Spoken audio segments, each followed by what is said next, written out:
where he said that salespeople, we're not building relationships anymore. And I think that this is a very important point, because this is meant to be, for me, the whole point of sales. We're building relationships, we're gaining trust, and we're finding that information. Now, how can we change this status quo?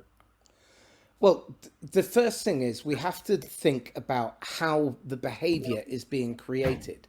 The culture and the values of the investors and the money behind the organization permeate the culture of the organization.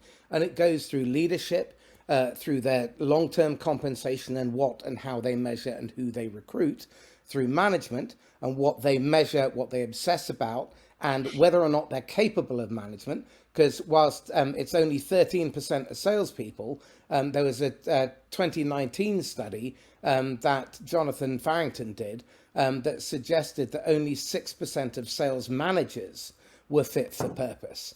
Now, that is an even bigger problem, but it's a massive opportunity, and we should be looking at that data.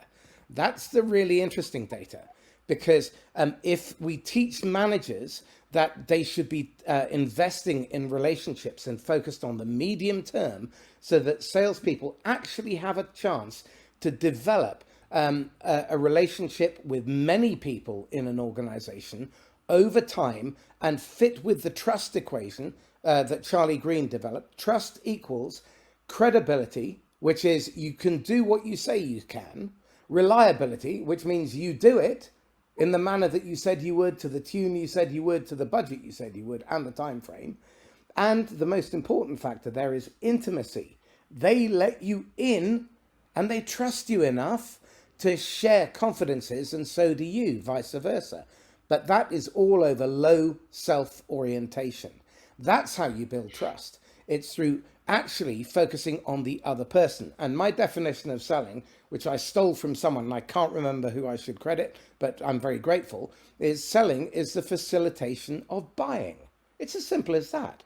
Our job is to help the customer make the best possible decision for themselves, for now and the future, whether it involves us being in the final cut or not. I think that's a very important point, Marcus, because for me,